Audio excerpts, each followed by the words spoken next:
Muitas pessoas hoje em dia buscam respostas nos líderes mundiais, esperando que eles guiem o caminho para o futuro incerto.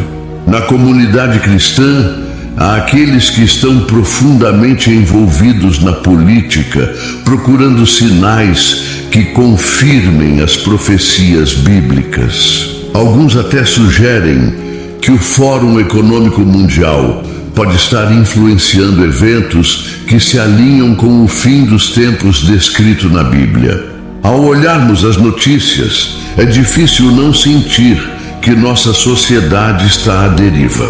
Valores que antes eram inquestionáveis agora são desafiados, enquanto o que era considerado certo é questionado.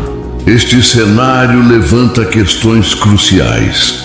Estamos nos encaminhando para um desfecho profetizado há muito tempo. É tempo de olhar mais de perto as Escrituras Sagradas para encontrar respostas claras e orientação em meio à turbulência dos tempos modernos. No mundo atual, ouvimos sobre terremotos assustadores, guerras e muita maldade. A tensão é palpável, como se o mundo estivesse à beira do colapso. Diante disso, podemos pensar que Deus nos abandonou, que estamos sozinhos nesta luta. Mas a verdade é outra. Estes eventos são sinais de que o nosso Salvador Jesus, o Cristo, está se preparando para retornar. Estamos vivendo nos últimos dias. E o Mestre Jesus Cristo está se preparando para voltar, para resgatar aqueles que são seus e para julgar aqueles que se opõem a Ele. Esses tempos conturbados são um lembrete de que sua promessa de retorno está próxima. Mas antes de avançarmos, vamos explorar algumas das profecias mais fascinantes sobre o fim dos tempos encontradas na Bíblia. No livro do Apocalipse, capítulo 6, encontramos os 4 cavaleiros apocalípticos. O cavaleiro no cavalo branco é frequentemente associado ao anticristo. O cavaleiro no cavalo vermelho simboliza a guerra e derramamento de sangue. O cavaleiro no cavalo preto representa a fome, e o último cavaleiro está montado em um cavalo pardo, simbolizando a pestilência e a morte. Hoje quero focar especialmente no cavaleiro do cavalo preto, e vou explicar por quê. Recentemente, a Bloomberg publicou um artigo chamado "O novo pesadelo de segurança da Europa é o fornecimento de alimentos", alertando sobre um possível nível de caos. Isso pode ser confuso às vezes. No mês passado, em Bruxelas, autoridades europeias, especialistas em alimentos e representantes da indústria participaram de um exercício de simulação de guerra. O foco era um cenário que até há pouco tempo era improvável: uma crise alimentar em larga escala. Agora, os governos não estão mais se perguntando se haverá uma crise alimentar, mas quantas crises podem enfrentar ao mesmo tempo. Outro artigo da Bloomberg destaca: ver uma das regiões mais bem alimentadas do mundo testar seu sistema alimentar levanta um sinal de alerta crescente entre os governos sobre a segurança do abastecimento para suas populações. Nos últimos 4 anos, várias crises abalaram como os alimentos são produzidos, distribuídos e consumidos.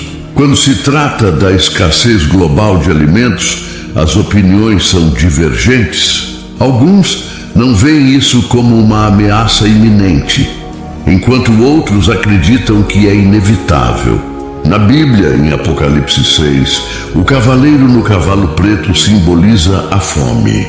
Apocalipse 6, versículo 6 afirma: "Então ouvi o que parecia ser uma voz no meio dos 4 seres viventes, dizendo: 1 litro de trigo por 1 denário, e 3 litros de cevada por 1 denário, mas não danifique o azeite e o vinho. Este versículo nos alerta que durante a tribulação haverá um tempo de grande escassez, onde as pessoas terão que gastar todo o seu dinheiro apenas para conseguir comida básica. Esta crise alimentar será uma oportunidade para o anticristo exercer controle, já que ninguém poderá comprar ou vender sem a marca da besta.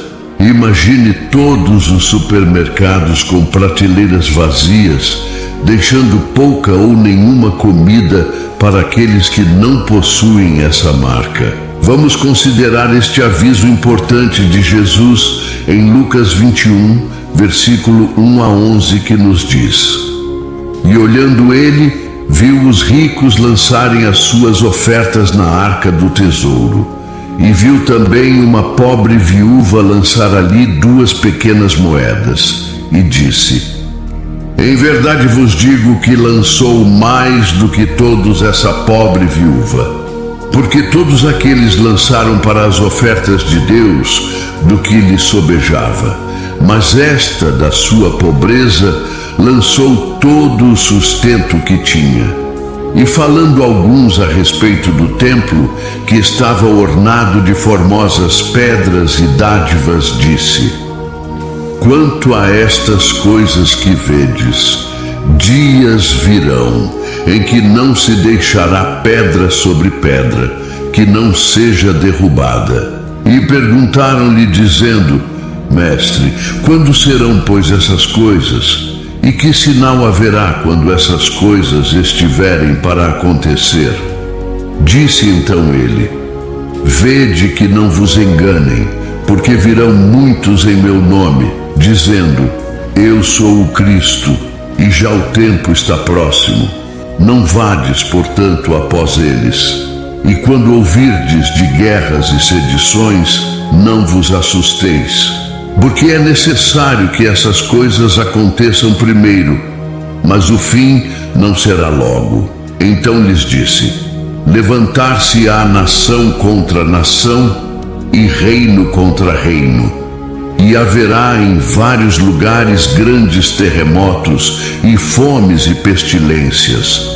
Haverá também coisas espantosas e grandes sinais do céu. Esses versículos nos alertam que nação se levantará contra nação, reino contra reino. Haverá grandes terremotos, fomes e epidemias em diferentes lugares, além de sinais impressionantes no céu. A proximidade da fome é apenas um sinal da próxima vinda de Cristo. Outro sinal está em Mateus 24, versículo 9 a 11, onde Jesus diz: Então vos entregarão para serdes atormentados e matar-vos-ão, e sereis odiados de todas as nações por causa do meu nome. E nesse tempo muitos serão escandalizados, trair-se-ão uns aos outros e odiar-se-ão uns aos outros. E surgirão muitos falsos profetas e enganarão a muitos.